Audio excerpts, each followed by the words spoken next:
We established, good relationships. There isn't anyone, and even we haven't even started speaking about the catering side of the business, which sort of naturally evolved. It wasn't that we'd set up to do it. It was we were the trusted takeaway, and as people do, they're having their events. We're all young, they're getting married, they're having their christenings, like us all at that time. Oh, Richard, can you do, or Sharon, are you able to, whatever? And obviously we'd say yes. And we'd hire whatever we needed, put it together, and we'd cater the wedding, or we'd cater later more funerals. We'd cater the party, and this is how that developed. And that's a very lucrative side of the business too, because we don't project ourselves to be top end. There's an area of the market that needs to be catered to, and that's those are the ones who can't afford much, so it's perhaps a wedding might be different where they've got the budget. But even then, we are primarily, we have quality food, wholesome food that they're familiar with, and lots of it, well presented, obviously, but not necessarily a la carte style, fancy plates and all that sort of stuff, because that is top end, and that's a different skill. Just like owning a restaurant, that's a different skill again. You've got to have better staff, personable staff. Not that you don't need personable staff, but it's just a different level. And people think that the natural progression from takeaway is restaurant, and it isn't. They're cousins. They're cousins. They're not one and same. They're cousins. Different skill, different mindset. All of them have your expertise in different areas, and that's something else I'd like to say. When in the earlies, we've had many staff, and for those who might be watching this later, we just thank you and we bless you, and you were a part of our story, and we continually pray for you all and wish blessings upon you. But in the earlies, we'd have high turnover of staff. We'd be training staff. They wouldn't be familiar with food practices generally. It was very hard. It was very hard from the beginning. We've spent a lot of time encouraging and training, and then having the restaurant, which the children opened. So that was excellent. The children came together and opened our first restaurant.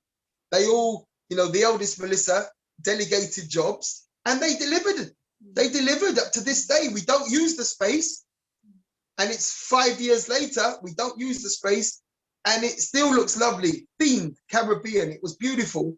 But then we're moving into something else now, where our children have opened their own brand, their own store, and a few of them are doing their own thing.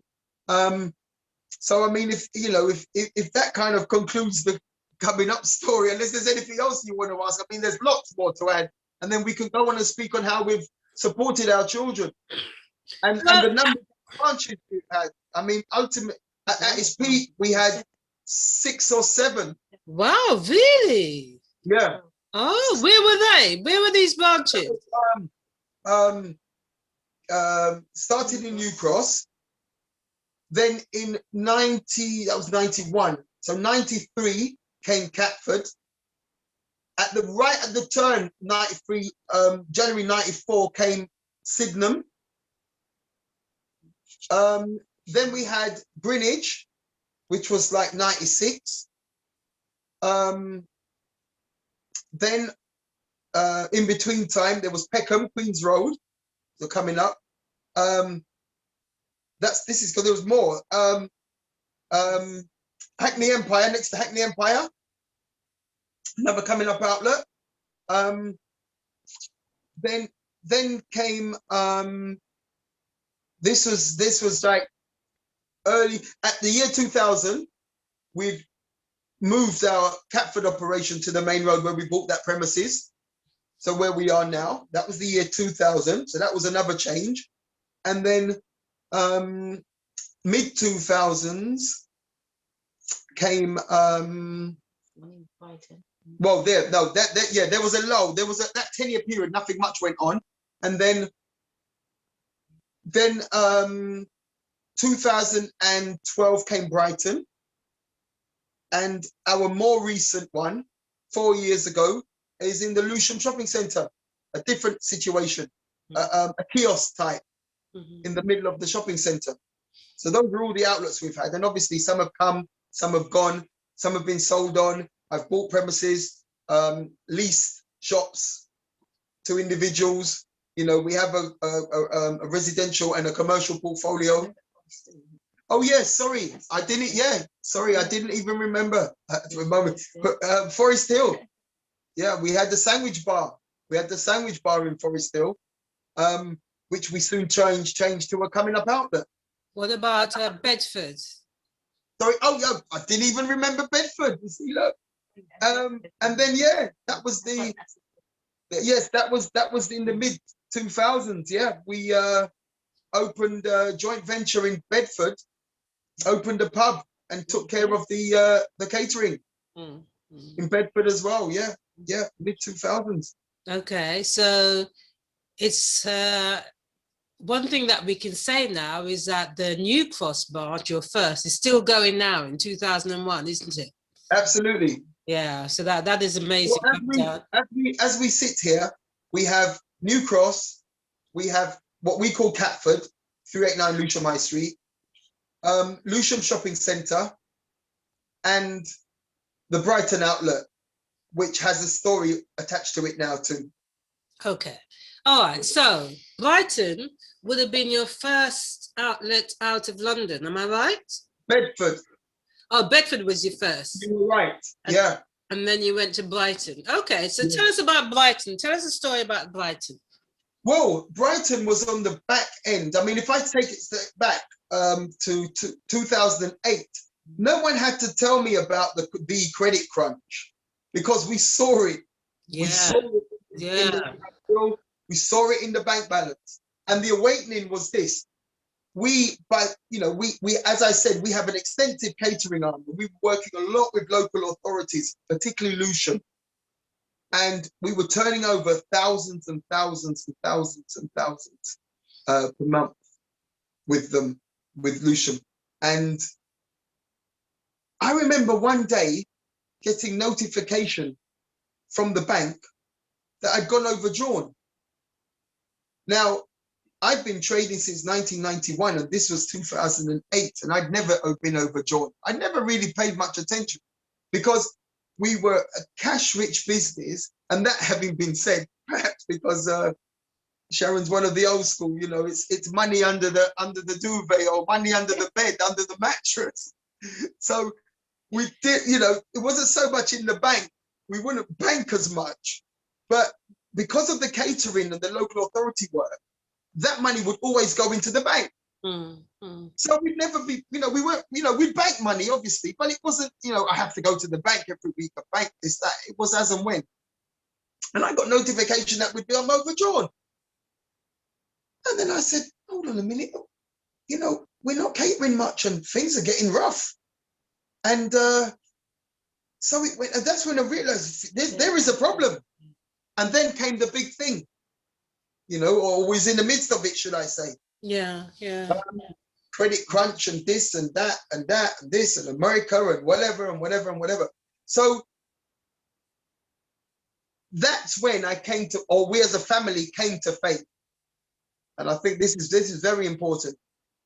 We came to faith. It was the person who took me to, I visited 1 or 2 churches before over the years, but that was it. It was just a quick visit. But a friend came and said, Richard, we're going to church. Now he's just short of 7 foot and just as white. And he's now dead. Yeah, he's now dead. Tony Brom. Oh. He said, we're going to church. And I said, yes, let's go. And we went to Ruach. Oh. Bishop. We went to Bishop Francis in Brixton. And the message, and I remember, you know, I'm coming from a background where I could tell you more about Badwood, about rinsing out linen in certain cloth. I could tell you everything. You know, I weren't brought up in church. We didn't make Sunday school. Weren't typical in that sense. Okay. Did not know anything about church. Nothing about church. Didn't have a Bible. Sharon had a Bible. knew nothing about church, but was always God-fearing, knew that much. Was always God-fearing. But so he said, we're going to church. And he later shared with me that he had been asking various people and they weren't listening. They didn't take, but I was the first one. I was the first one. He suggested it and I went. And I was just so taken. The message was the changing of the atmosphere. Yeah. It was the changing of the atmosphere. It wasn't, the credit crunch wasn't, I didn't even, that term wasn't even coined then. I don't think the credit crunch was even coined. It was this financial change is a changing of the atmosphere, and it is not our portion. It's not the believer's portion. That was the message that day. And I wish I had the scriptures I was used. I can't. I wasn't so switched on. I was just listening. And people would get up and they would be running around, and this was all new. The spirit and everything, and being, you know, it was all new. It was frightening. It was they'd be, yeah, Ruach's a lively place, isn't it? What? But this was, you know, baptism of fire. I was in this environment, and people were shouting and screaming and running around and running out the door often enough into the street. It was like, wow, but the message had sunk in. And I went immediately to the bookshop, and they were selling these paperback Bibles for $5. And I can't remember how much money I had on me at the time, but I just went for the bookshop and I bought different colors, pink and blue. And I got to buy for my children, the girls, and us. And I bought Bibles and I took them home. And a long story short, but this is when it's all part of the story. And I just started becoming, you know, the word and playing music in my office. And I remember Sharon poking her head round the door once and said, church is making some people mad. Really? Yeah. And that, so yeah. And then a long story short again, but then Sharon would say, oh, but if I can just speak for her on this point, because we've shared this many a time, just to move the story forward. She thought, well, what is he up to? You know, he's going to these groups, Bible classes, so-called, and we didn't know what, you know, and he's going out and whatever else. What's he doing? Suspicion. And so she followed me basically. And it was that year, the entire family was baptized. Wow. So of their own volition, the children and everybody, it was their own choice. And they were all baptized. But what took us to Brighton? Things became much more sticky. And we were then prayerful, as we are now. We were prayerful. And we were asking the Lord just to give us some new territory. This is what we were thinking in those terms, new territory, different shops. And a friend, a customer, who we're all friends now, but we were customers of ours. She was a bodybuilder, and her boyfriend at the time, going back to the early 90s, were bodybuilders. Surname Weston. Miami Pro is her brand now. And they were forever in, and they were the early vegans as well. And they were very careful with their food, and they were in gyms and they were doing bodybuilding. And she came and said, Richard, she was starting her brand, and they're out in Brighton on the beach and doing some bodybuilding. But part of the offer she had put together was a barbecue, and she had nobody to do the barbecue. So she asked if I could do this barbecue. So me being me, used it as an opportunity to say, well, we won't do just a barbecue, but we'll bring curry goats and we'll bring. But then Sharon suggested we'd bring because the only way I could get the family out to do the outdoor catering, she insisted, no, because we had a wagon by those days. We had a trailer, but we would never use it because it was just a headache to me sometimes. And she said, no, if we got to use the trailer. So we brought the trailer, 20-foot trailer, 6+ meters down to Brighton. And it was right on it was at the Concord, which is a music venue. And they had a parking bay there.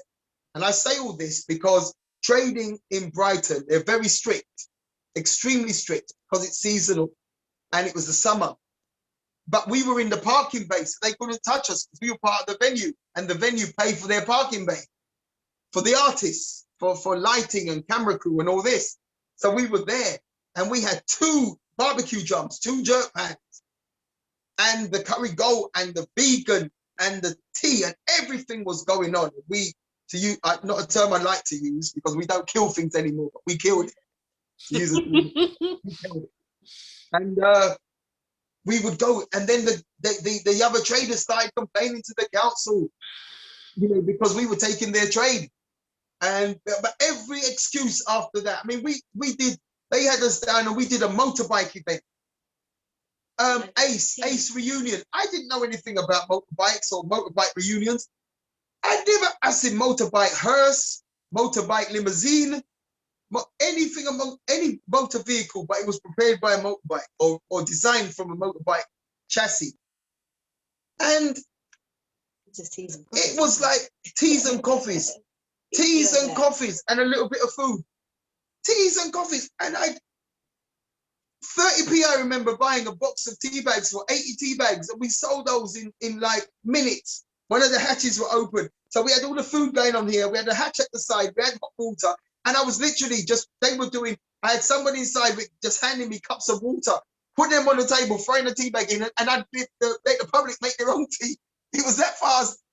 And we were doing hundreds of cups of tea. We run out of tea, run out of this, run out of that. And it was like pennies for tea bags and charging £1 a cup. So that was good. And but every excuse they had to get us down there in Brighton, they would have us until they said, well, don't use the trailer.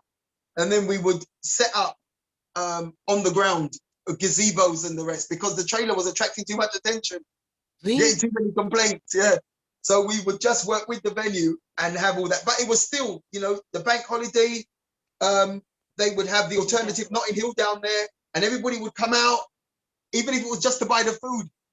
And then the motorbikers would come down from London, the black ones as well, and they would all be congregating around us, and smoke would be going everywhere, and extremely busy. And then I said, well, where's the shop down here? And they said, there isn't one. And that was red flag to a bull. And so Sharon and I would then make visits down there, and we'd be prayerful. We'd be praying, and we'd say, Lord, show us. And we were looking at various shops along the main road at the time, because I didn't even know about what is Churchill Square and the shopping centre, because maybe we would have looked over there. But London Road was the main road going down to the pier, not too far from the Indian-looking building, the Pavilion, landmarks of Brighton, 10 minutes from the pier in a straight line, the main A23 from London. That was the busy. So we looked, and we were getting like, they were vacant premises, but they were very expensive. They were very expensive. And again, putting it in prayer. And we came to a shop which had, just like, now I'm thinking about it, this was just like New Cross. Because New Cross, if you recall, I said that the shop had already got the usage, had already been gutted. So somebody started on it, but didn't pursue it as a cafe. I later found, not Caribbean, as a cafe. But they'd gutted it. So they'd stripped everything back. But later then there was a fire and everything else, but they stripped everything back. But what had happened in Brighton, when we viewed this place, he had just put this lovely herringbone, wooden flooring in. Fantastic. Had just kitted out the shop. But it was just going to be a grocery or some sort. And but had to walk away from it. I didn't spend all this money. So we had this shell, which was perfect. All we had to do was divide it, make a kitchen. But the blessing was this: for the same price of a shop compared to which was available, others which were available along the strip, so to speak, for the same money, we got a 4-bedroom, 4 rooms, 3-bedroom flat, 3-bedroom self-contained flat, 2 entrances, one at the back, one at the front, with permission to sublet. For the same price. of a shop with a parking bay, and parking in Brighton when everything's going on is £8 an hour in those days. Yeah, yeah. So that was a blessing upon blessing. Yeah. And the Lord gave us that. Mm. We believe, because we didn't know Brighton. Sharon and I, it wasn't like we found later that, oh yeah, we always run down to Brighton, it's an easy day away. But we were busy running our business. We didn't get very many days away. Mm. You know, we didn't know about Brighton. So we found this shop and opened up. And again, as they say, the rest is history. And that's still going strong now. Well, now we come to this present situation with COVID. Now, during the time we were developing, we were also developing our family. As I said, when we started, we had one and little bit, having just been born. So we had 2 children, but now we have 6 children. So the family has been developing, and we now have grandchildren, but the children are now opening their own stores. So if we start with Brighton first, that was trading as a Cummin Up outlet, going on and on and on and on. And then they were all coming of age. So the 3rd child, Leanne, she decided to take on Brighton. And I was happy with that, because she's in a very sound relationship. And the others didn't seem to be so committed at the time to any one individual. Not, you know, but Leanne was always in a very sound relationship. And we knew that you needed to have that solidity. You need to have that togetherness, but it's not easy.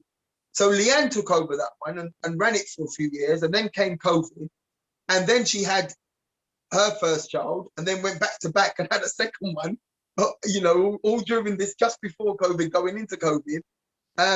So that enabled, well, it wasn't enabled somewhat, but it pushed them a little bit, and they've decided to refurb.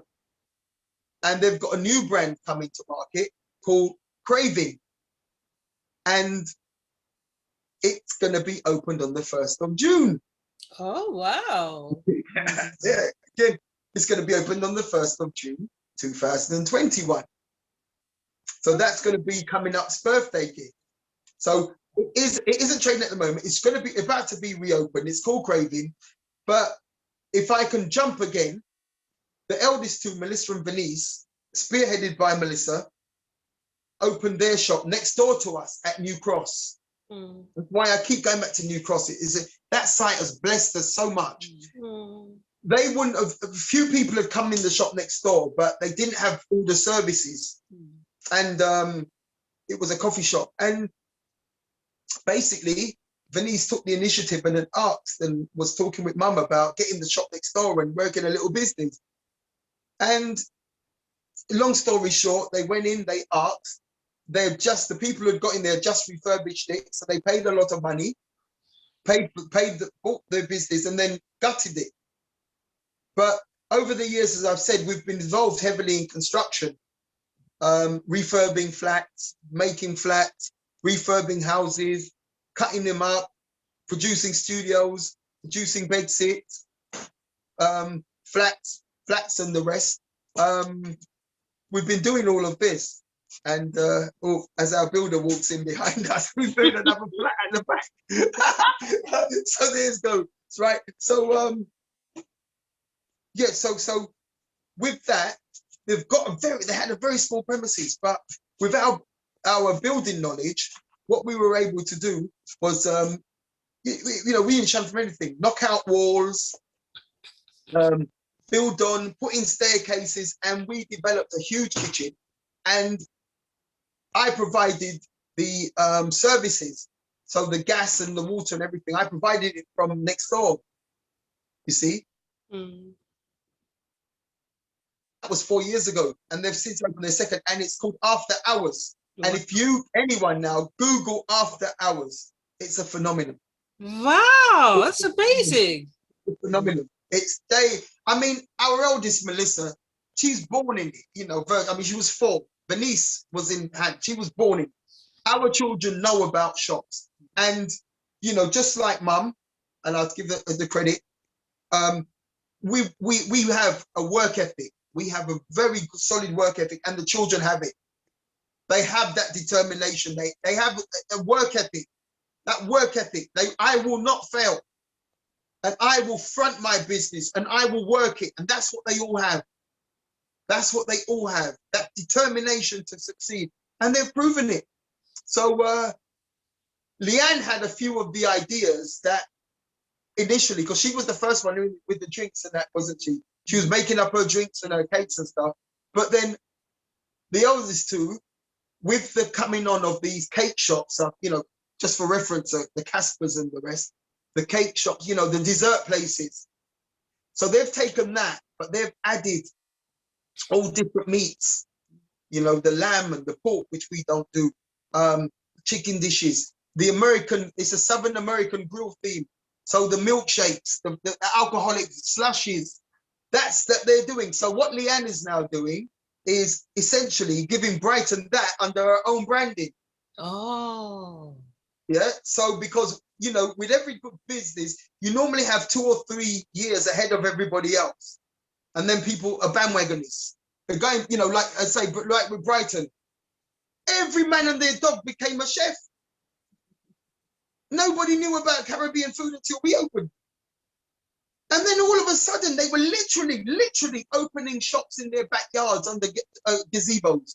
Really? Literally in Brighton, literally in the back door, literally. And then wagons started coming about, trailers. And then another one on Lewis Road, literally a hole in the wall, literally cut a hole in the wall, cooking food at home and selling food. Oh. So we had a fantastic run in Brighton. We were blessed. But now it's another level. Okay. Now it's about taking it up the levels, you know. Okay. And speaking about the children, so there's After Hours brand, there's the Craving brand, but you know, we've got musical artists as well, you know, they're in it. And just make it the youngest one, and anyone can Google this, Tweeko. Tweeko. He's the youngest, and at New Cross again, the space became available, and I assisted him in producing a recording studio. Oh wow. He's only 22 now, and he's been doing this forever. You know, he started at home. He started at home, and then it became too much at home, you know. Yeah. They're spitting in those days, you know, microphone and noise and all this stuff. Yeah. And I did enough was enough. Then he would hire space in other recordings. I mean, this was from 14, and hire space in other recording studios and do his thing in somebody else's premises. And because he's engineering and producing beats, tracks, and all this lot, and perfecting his craft. And then when this space became available, and it was his brother who came to me and said, Dad, actually, he's pretty good. And, you know, my children are not so forthcoming with their compliments, but when they compliment, when they say something, I have to listen. You know, I have to listen. I learn, as we both do. We learn from our children so much more. We really do. And he said to me, actually, Dad, it's good. So he had demonstrated staying power. But then, with the benefit of hindsight, what has he seen? He's seen work ethic. And now Tweeko, I won't say anymore, just Google it.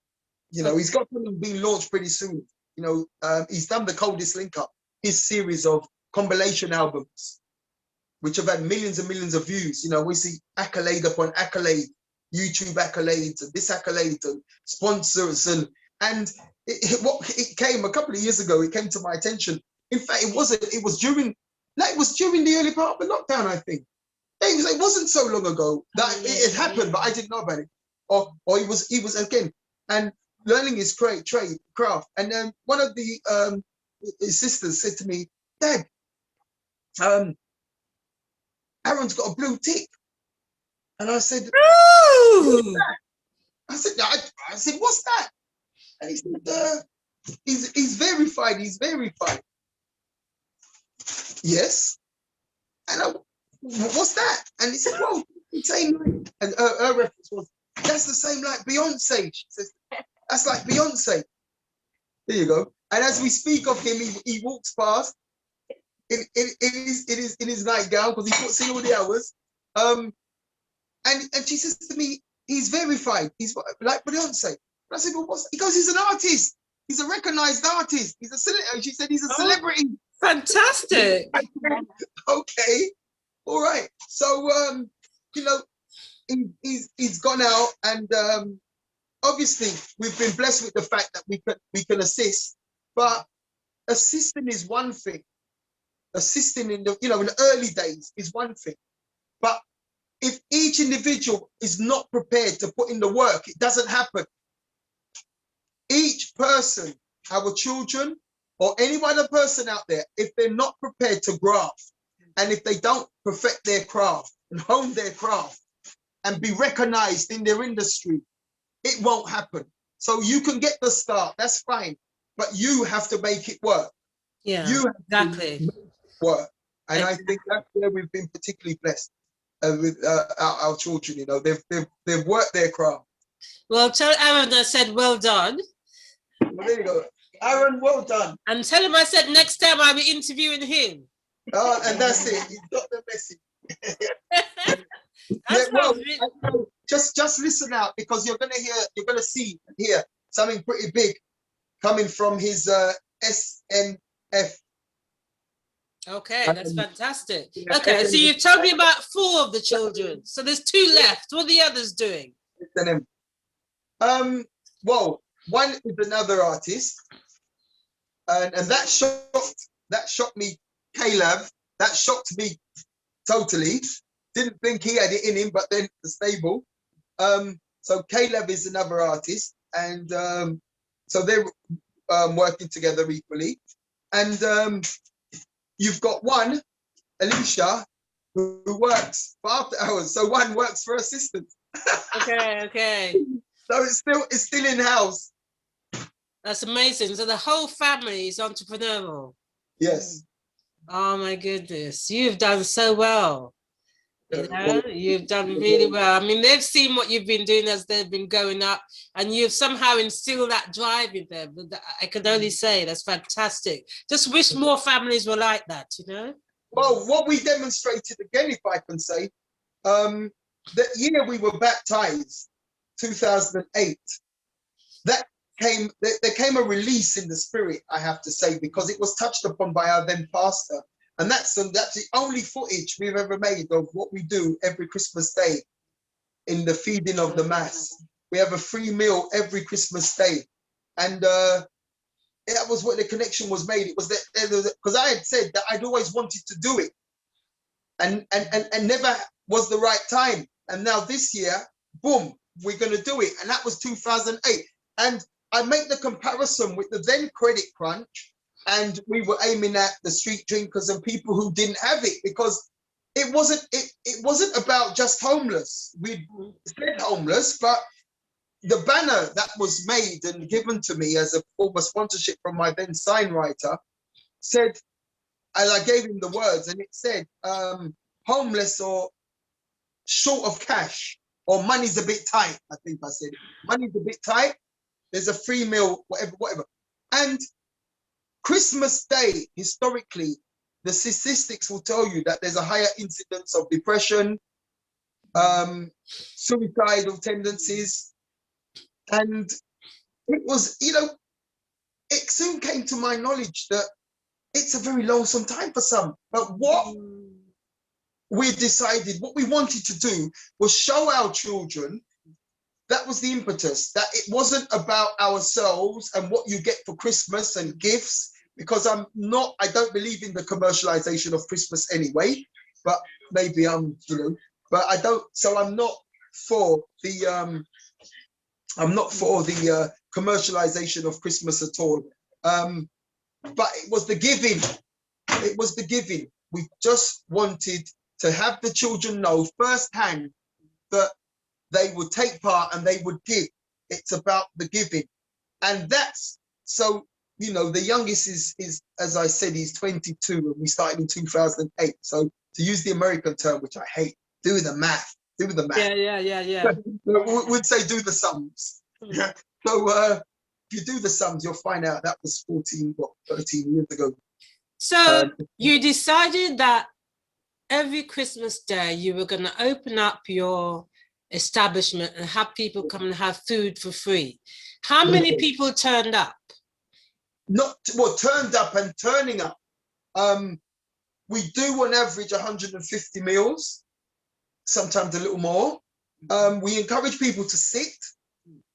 We only do takeaways to those in the hospital and anyone else who has, we deem as, you know, because we say, come in, we want to sit down, we want to serve you, because we get more and more volunteers, and we want to give that family environment that they might be lacking. I mean, over the years, you know, we've had the Wii games out, and the monitors on the monitors, and everybody's playing games and computer games. And you know, it's been homely. That's the whole idea. You know, there's just so many stories. I mean, and every year there's a story. I mean, if we take it forward to COVID, we were asked leading up, even then, because the local authority have us on their listings as well now. And we get that sort of regulatory phone call at the end of November. Are you doing your thing this year? Oh, yes, we are. Okay. Is it okay if we publicize it? Yeah, fine.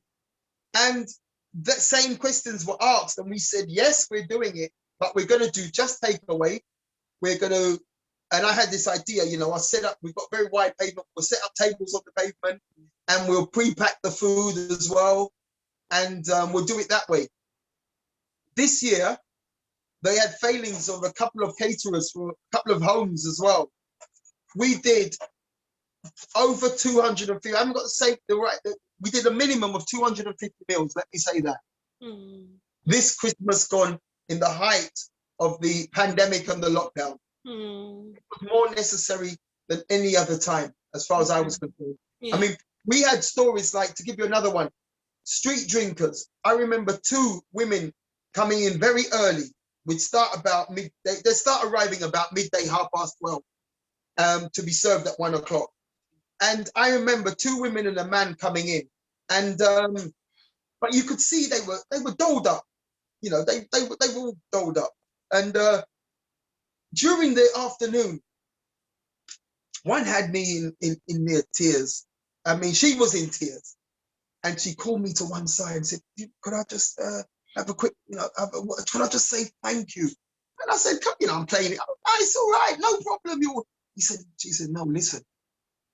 For the last 20 years, I've always been, she said, we've been locked up." He goes, "This season," she didn't say season, you know, the Christmas time, it's really heavy. You know, I lost my children. And we go on benders, and, you know, we just get plastered, and they lock us up for our own good, if you like, and sober us up. This Christmas Day for the last 20 years, she said, I've been in an institution. And this was the first year, as she said, for the last 20 years, she said, this was the first year that she'd been sober Christmas Day. And she said, we saw the banner outside the shop. So I'm just, the power of advertising as well, let me say that. But we saw the banner, because at the beginning of December, we'd mark it and we'd put the banner up. And we're saying about Christmas Day, 25th of December. And we'd say the 25th of December. That might seem obvious, but what was about to be is you have people who don't recognize Christmas, who might be new to the country for whatever reason, who might not read English even, but they're numerical. They're numerate. So they could see the 25, and I put 25 on December. I put the actual date. And she said, we saw that banner, and she said, it gave us something to look forward to. Now, my God, I mean, isn't life worth living? Yeah, it is amazing. When you give, it's almost as if you're blessing yourself, because it's such a wonderful feeling. Yeah, it's lovely. You know, but can you imagine having such an influence in somebody's life story, that as a consequence of what you do and are doing, somebody else is blessed to the point where they're even vocal about it. Yeah. You know, and then after that, we've had people leave bags. People just want to donate bags of sanitary stuff for homeless. So they'll have males and females. Packages. of sanitary parcels, you know, obviously women's sanitary stuff with Yeah, yeah. underarm and perfume, but in overnight bags, parcels. Wow. So we'd have so many for men, so many for women, and we'd be distributing them. We'll have other people coming in. I mean, we've you know, quality things. People coming in from doing stalls with selling. I'd never seen soap in a can. I'd never seen soap in a can, you know. And I saw these cans and they said they had soap in them. I asked for one for myself, I have to say. I'll admit it.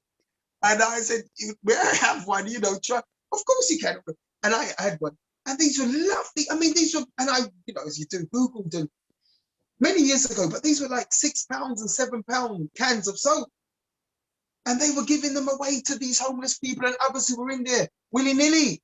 And leather goods and bags and perfumes and not to mention, you know, there's a couple that his wife bakes a cake and it's lovely. It's on my Facebook. That's about the only picture I make sure I take, and that's this cake. And I insist on taking a picture. And I've only seen the baker, his wife, once. She's so shy she won't come out. No. So the husband always brings it and drops it off and goes. And one year she came, I insisted, thanked her so much, and we took a joint picture. We took a picture, yeah. And so there were cakes. I mean, you know, when you say that you're blessed, you know, one year, I'll give you another story. I said to Sharon, we were just getting the provisions in for it. And I said to Sharon, well, I think these two things happened the same year. And I said, I'll tell you what you can do. Pick up some Brussels. I think she said she was in Iceland. So I said, I think we're going to be short on Brussels sprouts. Pick up some Brussels sprouts. And it was that very day, somebody came in with a huge wired basket, you know, the netted basket of Brussels sprouts, just like that. You know, then later on, it may have, I think it was the same day, may have been the next day. I was then getting the desserts in or checking up. And again, I think I'd forgotten the mince pies. So I asked Sharon if when she's passing any of the shops, pick up some mince pies. I popped out, came back in an hour. A brown parcel was on the counter. When I opened it, 144 mince pies. Oh. So I had to quickly call Sharon and say, no, don't buy any. Wow. You know, these are just little anecdotes, little stories. But, you know, I feel this is how God, through the Holy Spirit, speaks to us and lets him know that, you know, my children, you're doing well. So does the whole family get involved with serving on Christmas Day? Yes, historically, yes. That's what they do. But have to be truthful now, Richard. Over the years, it's been they now show their face. You know, they might come in for an hour or two. Like last Christmas, only the youngest one was there. The others, it was baby season. They've all had babies. Yeah. We've got 6 grandchildren. Okay. Yeah, we've got 6 grandchildren. So, you know, they're all weaning. And they're all, yes, I understand. It's 5. The youngest is Simera. Simera's 6 months, 7 months. Yeah. Understood. So on Boxing Day, you must collapse in a heap from exhaustion, do you?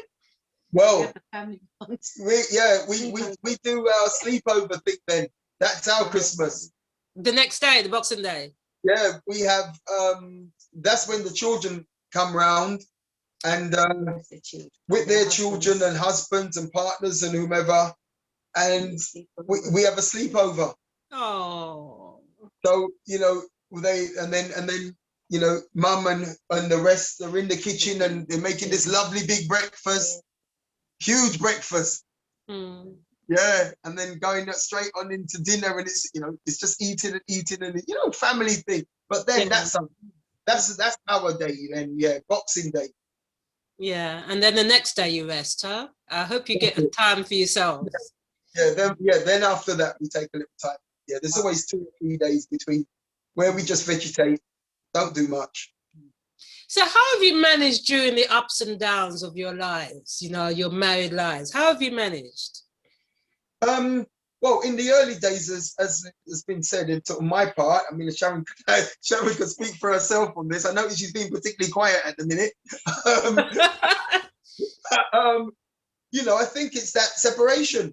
It's the work is the work, home is home, and never the twain shall meet or be kept to an absolute minimum. You know, we've had our, you know, extremely turbulent times, but our take on that, at least my take as a believer in Yeshua, is when you're doing this good, you come under spiritual attack. That's without doubt. You know, if I've already got something, I don't need to seek it. But if I haven't got it, I go and I find it. And that's how the spiritual war is. You know, if you're already in the world, as we say, in the enemy's camp, doing things, you know, that perhaps you shouldn't be doing, you're all right. The world will see that everything's fine for you.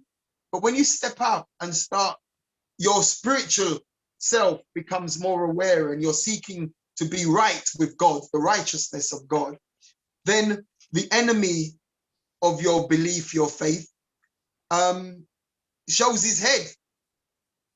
And simple things between us just escalate rapidly. And I think even there, it's testimony to the fact that, you know, yes, we have been through it. We certainly have been through it. You know, there's short periods of parting and coming again and you know, but it's all, I think we both, our hearts are in the same place and we both want everything about our lives to work. I think that has to be said because it's a union. And if both people are not involved, if both people, the husband and the wife, are not committed to the relationship and are not prepared ultimately to find resolve, then it won't resolve. Because I can say, I love you, I love you, I love you. If it's not reciprocated, it's no point. It can't happen. So we both are, and then we've recently solidified that just before the lockdown again in early 2020, we went to Israel and renewed our vows in Israel. We were married again in Israel. Oh, so nice. Oh. Richard said it all. Well, oh, well, congratulations to both of you. You know, I think congratulations are due on all fronts. The fact that you started a successful business, it's still going and it's growing. Your children have come out and they're also doing amazingly well as entrepreneurs and artists and creatives. And the fact that you're still together as a couple, still loving each other, I think it's amazing. That's a success story if ever I heard one. And it's also nice to know that you have a strong faith. You know, you believe in God, you trust in God to take you through whatever you go through. And people cannot underestimate how powerful that is. When you trust God, when you love God, because life is not a bed of roses, as we know. It's full of ups and downs, you know. And there's many a time I've heard you, Richard, talk about your faith, talk about things that God has brought you through. And it's actually quite strengthening for other people. So well done. So Sharon, would like to give you the last word. What would you like to say? No, I'd just like to say that we are, like you say, putting God first. That's all. Well, that's what I do, and everything else comes together nicely. I mean, we've done really well, and I'm very proud of the children. You know, they all followed on our footstep. You know, yeah, I'm just blessed. Yeah, you're all blessed. Well done, guys. Well done. Because we back each other, and that's a good thing, you know. We're always there for one another, you know. You know, if the children call us for something, we're there in a hurry, you know. And yeah, we just back each other. So that's what I mean. I feel that that's what makes us a strong family. And I know you were giving the last word to Sharon, but I'd say just to add to that. Go on, Richard. It's such a blessing that we are healthy, relatively young, that we can actively get involved, not taking the lead, but in our children's lives. Active, you know, we can be a shoulder, you know, and steer them you know, they similarly draw upon us for our experiences and knowledge. And that in itself is a blessing, because many people don't have that opportunity. Because I speak to many people on various platforms of inspirational and encouragement, and when invited, speak in certain forums and areas, words of encouragement. And I'm hearing the stories all the time that, you know, broken homes, absent fathers, you know, being out of their head, off their head, drug taking, alcoholism, and all of this, you know, no relationship with their parents, no relationship between their parents, no relationship between siblings. You know, this is life. This is life, and you know, this is our life thus far. I think that's a very good point, especially when you're talking about absent. We haven't mentioned Coming Up Grenada yet either. Oh, is there one in Grenada? Of course. Really? Yes. Oh my goodness. I just realized I haven't mentioned. Okay. What's the Grenada link? Because you're not from Grenada, are you? That's right. I said we were of Jamaican extract. So yeah. So how comes Grenada came into the picture? Well, I've got lots of Grenadian friends, it transpires, because in the earlies they were, you know, nobody was really shouting Grenada. More so, should I say, Carriacou. You'd say to somebody from Grenada, where you're from, and it'd be, or Carriacou, they'll say Grenada, because Grenada's a tri-state. It's made up of Grenada mainland, Petit Martinique, and Carriacou. Oh. That's Grenada tri-state. So there are 3 islands actually that make up Grenada. Oh, I see. What people might not know. So they'll just say, but then commonly those who are from Carriacou are called kayaks. Yeah. So and maybe that's because they've got a boating history. The Scots have a lot to answer for there as well. They've got a maritime and a shipping manufacturing, boat manufacturing history. And so yeah, they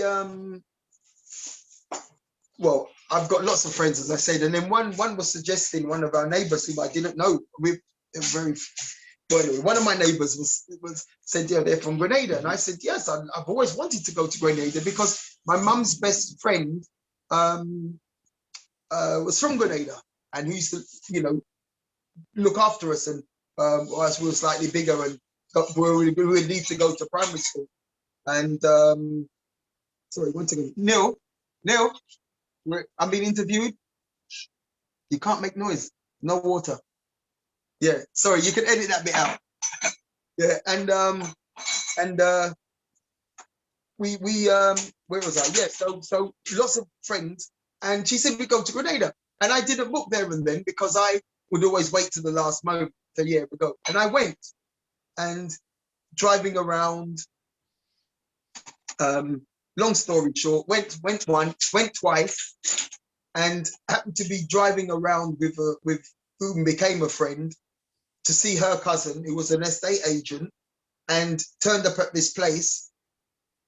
You know, what they later I know now called, it was a very bourgeois place.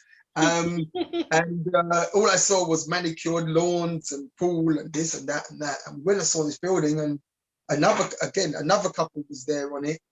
And I was just giving my 2 pence worth, you know, yes, this, that, and giving advice, and I left it. And when the couple went, who was viewing it, when they went, they asked if her cousin then said, well, Richard, why don't you buy it? And I said, me? Buy this? You know, like, you know, I'm not a multimillionaire.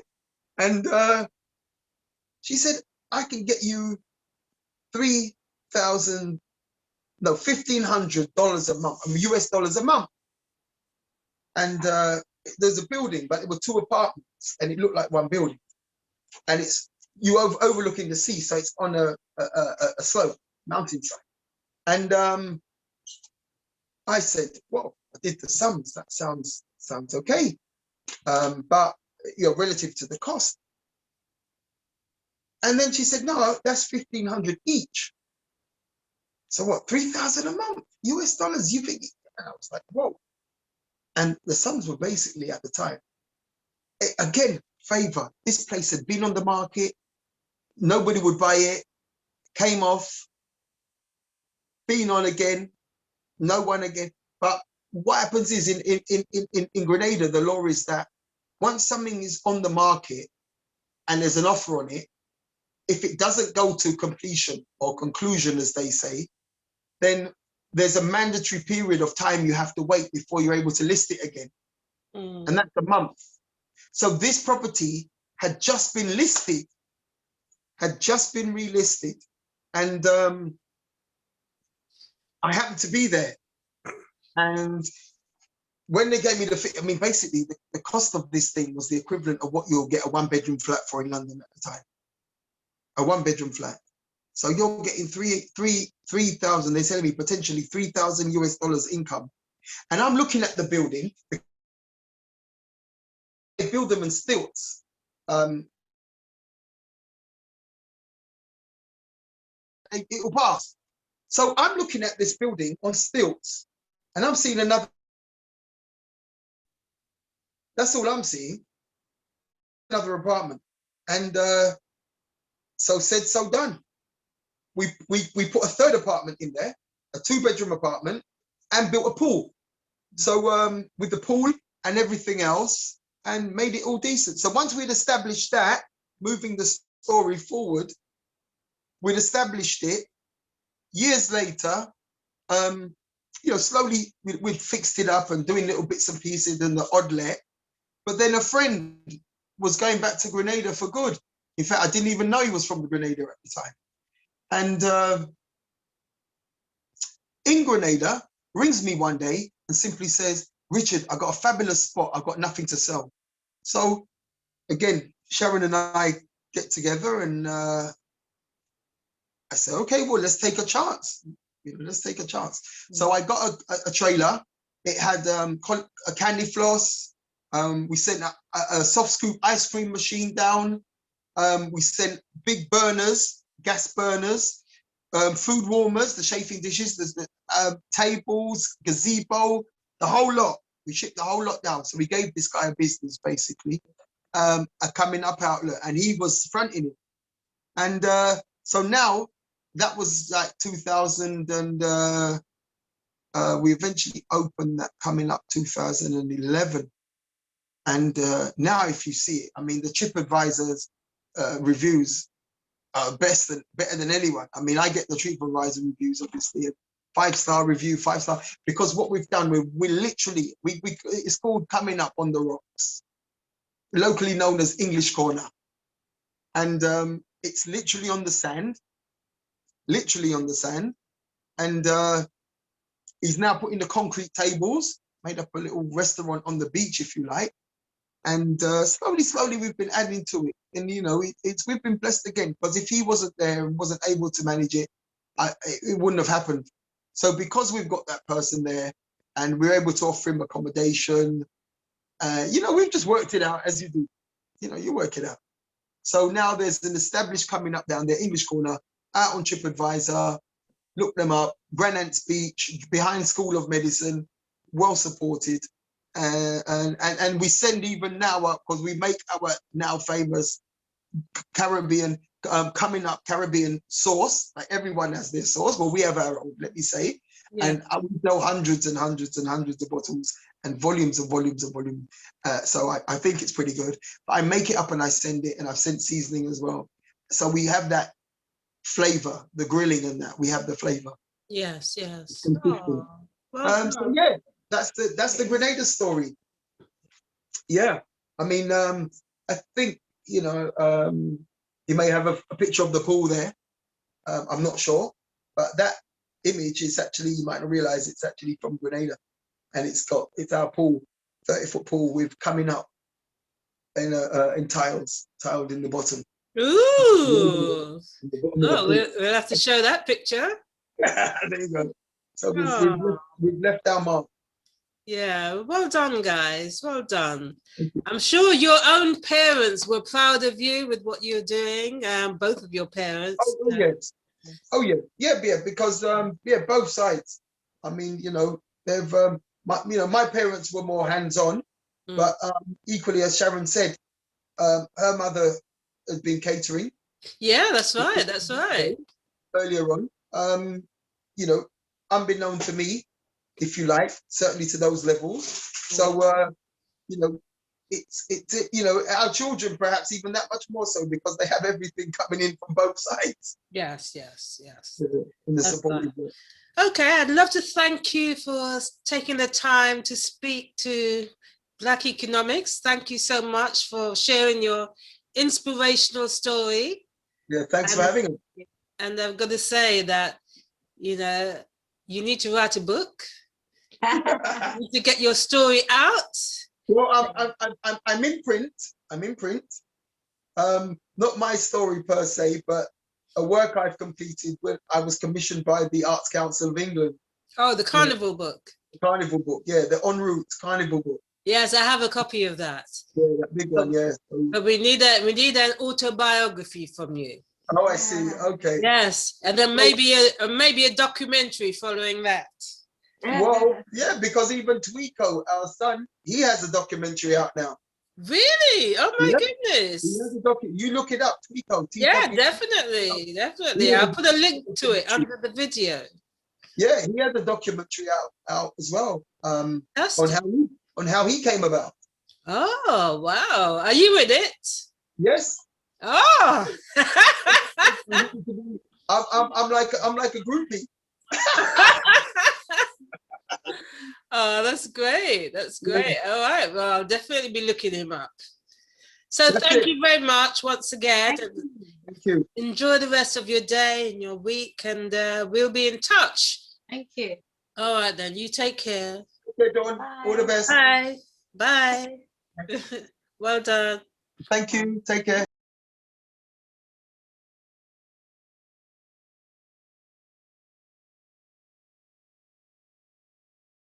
Joyce Gannon, and I'm the creator of Insama Chili Oil and Sauces.